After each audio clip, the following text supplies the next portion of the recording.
আজকের এই সম্মিলিত অনুষ্ঠানের উপস্থিত নেতৃবৃন্দ, ঢাকা মহানগরীর অন্যতম সদস্য তেজনা বিএনপির সাবেক নেতা এল রহমান আমাদের মাঝে উপস্থিত আছেন। তেজনা বিএনপির সাবেক নেতা মহানগর বিএনপির অন্যতম সদস্য মোহাম্মদ আলী আমাদের মাঝে উপস্থিত আছেন।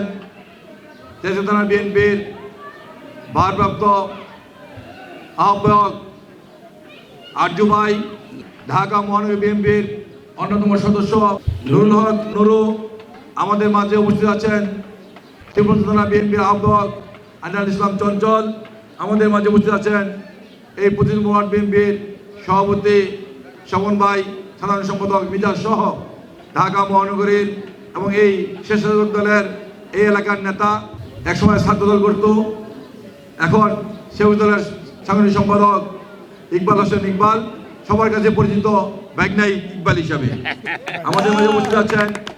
এই এলাকার আরেক স্বেচ্ছাসেবক দল নেতা আশার সহ বিভিন্ন পর্যায়ের নেতৃবৃন্দ। ৩-৪ দিন আগে আমাদের প্রাণপ্রিয় নেত্রী খুব অসুস্থ হয়ে গেলেন, তাকে হাসপাতালে ভর্তি করা হয়েছে। তিনি মৃত্যুর সাথে পাঞ্জা লড়ছেন। আমরা তার রোগ মুক্তির জন্য দোয়া করছি, আল্লাহ পাক যেন তাকে সুস্থ করে আবার আমাদের মাঝে ফিরে দেন, তিনি আমাদের যেন বাংলাদেশের জনগণের জন্য সেবা করতে পারেন। নেত্রী বেগম খালেদা জিয়া যে আশা নিয়ে, যে আকাঙ্ক্ষা নিয়েছিলেন, সে আশা পূর্ণ হয়েছে।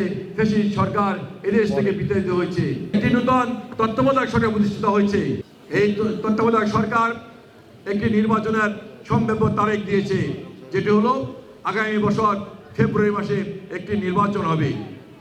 আমরা দেখতে পাচ্ছি দুই একটি দল, কয়েকটি গোষ্ঠী মিলে আজকে সেই নির্বাচনের বিরুদ্ধে আজকে চক্রান্ত করছে, ষড়যন্ত্র করছে। গণতান্ত্রিক সরকার ছাড়া দেশের কোনো মানবিক উন্নয়ন হতে পারে না। এই জন্যই অতি দ্রুত একটি গণতান্ত্রিক সরকার দরকার, জনগণের সরকার দরকার। আমরা আশা করি আগামী বছর ফেব্রুয়ারি মাসে একটি নির্বাচন হবে।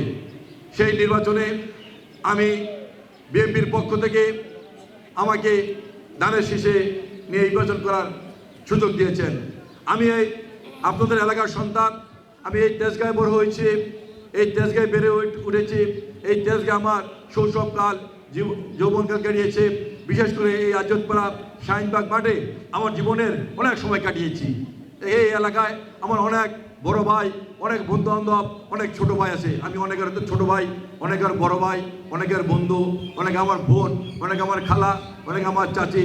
সবার কাছে একটি আহ্বান থাকবে, আমি আপনাদের সন্তান হিসাবে আপনাদের কাছে আমার একটি দাবি, আমাকে ধানের শীষে ভোট দিয়ে আপনাদের পাশে থাকার সুযোগ করে দেবেন, আপনাদের খেদমত করার সুযোগ করে দেবেন। আমি পরিষ্কার হিসাবে বলতে চাই, আল্লাহ পাক যদি আমাকে কবুল করেন, তাহলে গত 16 বছর এই এলাকায় যে মাদকের একটি রাজ্য চুরে হয়েছিল, মাদকের রাজ্যকে ভেঙে চুরে এই ঢাকা 12 আসন থেকে মাদককে আমরা প্রত্যাখ্যান করে দিব। ঢাকা 12 এলাকায় গত 16 বছর যে চাঁদাবাজির একটি রাজ্য করেছিল, এই চাঁদাবাজি রাজ্যকে আমরা এই ঢাকা 12 থেকে আমরা প্রত্যাখ্যান করে দিব। এই এলাকায় যে একটি সন্ত্রাসের রাজত্ব করেছিল, কেউ কথা বলার সুযোগ ছিল না, সেই সন্ত্রাসকে আমরা এই এলাকা থেকে আমরা বিতাড়িত করে দিব। এই এলাকায় বিশেষ করে বেশ কয়েক বছর যাবৎ যে নতুন করে কিশোর গ্যাংয়ের উৎপত্তি হচ্ছে, এই কিশোর গ্যাংকে আমরা নির্মূল করে দিব। আপনাদের পাশে থাকার সুযোগ দেন, আপনাদেরকে সেবা করার সুযোগ দেন।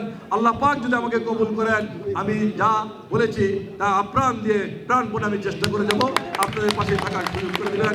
আমি আপনাদের কাছে দোয়া চাই, আমি আপনাদের কাছে ভোট চাই, আমাকে যেন আপনাদের পাশে থাকতে পারি।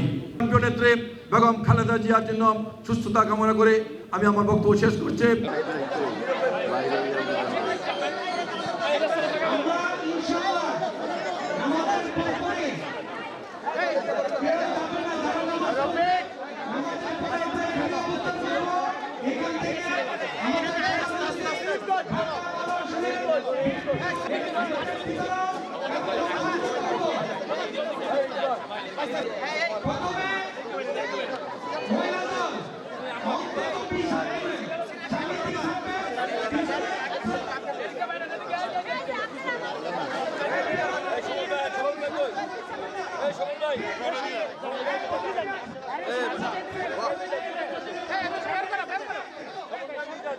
ছবি তোলার সুযোগ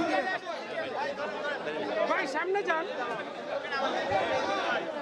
এদিকে যান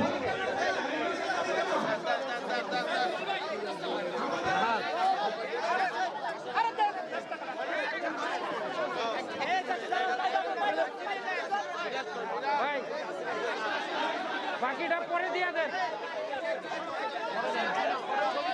রবিন ভাই এই নুরু ভাই বাকিটা পরে দেন বাকিটা পরে দেন নাইলে